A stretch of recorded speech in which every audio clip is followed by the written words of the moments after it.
You've got to get out to the full. Stop. Get back in earlier. So what we're looking for, you're in basically on the edge of the box. Yeah? So you're either looking to maybe combo with someone, or you're looking to slide someone to play the ball in behind. Okay? So maybe number 10 or 8 or something side on the wide player in that little pocket. Yeah, so I'm in that little pocket. Looking for either slide my fullback. So we've got Manchester United in a few days now, so it's important. From our point of view, we have a little bit of a look at them and what their strengths are, what their formation is, how they play. So Steve Potts will come in, who does the 23s alongside me. We'll work together.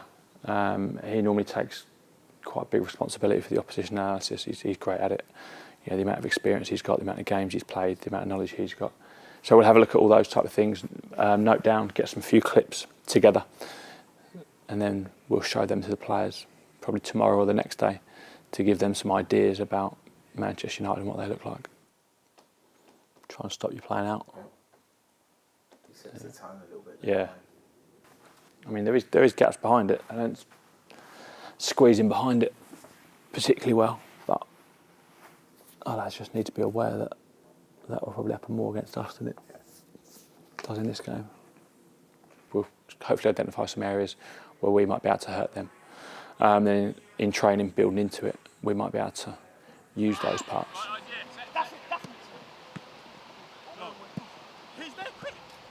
Because of the accidents I had, I made the decision quite early to take my coaching career more serious than any kind of playing career that wouldn't really be there. So I knew I was never going to play professionally because physically I wouldn't be able to.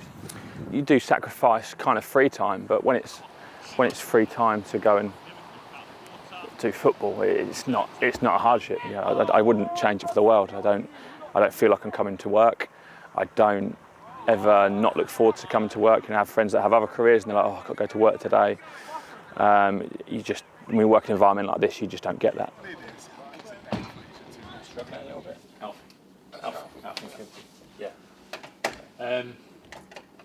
Yeah, I think. I mean, depending on what you wanted to do with the boys today, I think obviously a light session's going to suit them going into Friday. Adji's fine in terms of he doesn't need. Yeah, we don't need to get anything more out of him. It's important that I link into the football club's philosophy. So, you know, West Ham's all about playing good, attractive, attacking, passing football.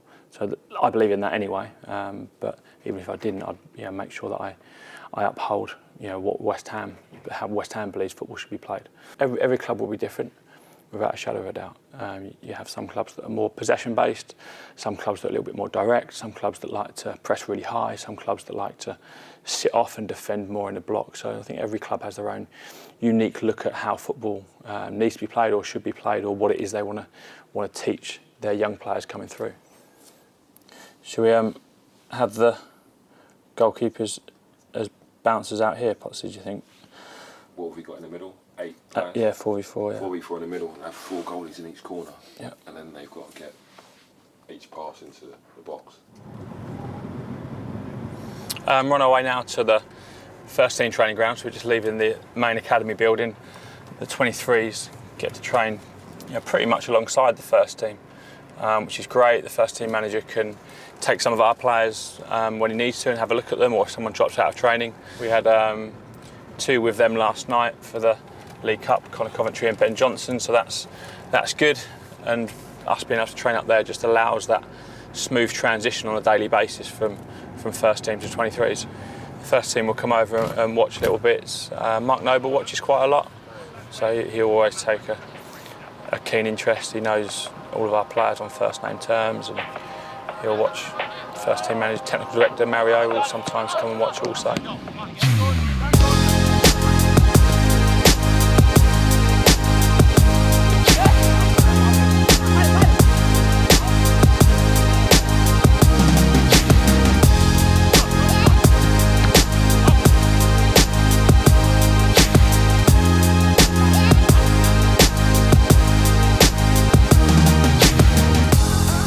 Any young player's career kind of leading into a first team is never kind of a straight trajectory. There's always ups and downs and low points and good points, and that's part of it. How they deal with those setbacks and how they deal with those successes is really important. So the ups and downs are an important part of youth development, and trying to help kids through those is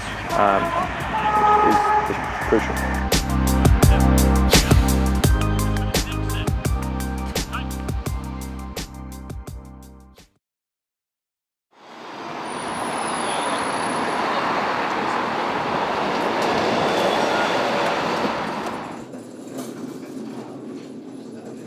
Fourth game in the league, fifth game in what we count as our season. Unbeaten so far, going well, full of confidence, ready for this game. Full backs, get round the outside, and then those finishing touches, which this week in training have looked better than throughout the whole of the season. That slide ball that flashes across the face of goal.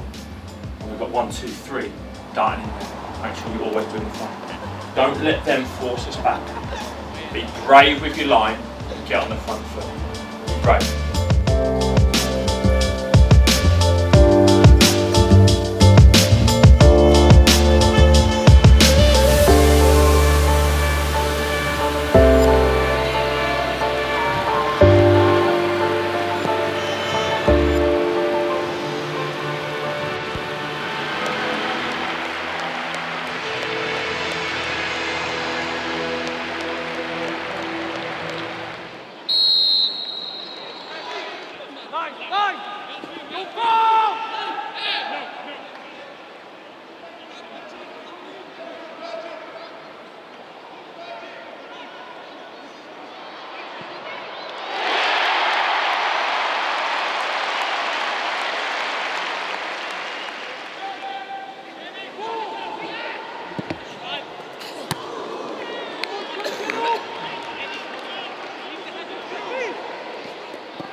They started better than us.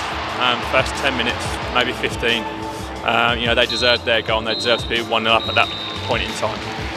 The rest of that first half was pretty even, and the second half I thought we were the better team. So no, I think we slightly edged it, and we're a bit gutted that we didn't quite manage to see it out. I think by the way we played, you could show we were going for all 3 points. The whole time we weren't at 1-1. We were the team pushing to get the winner.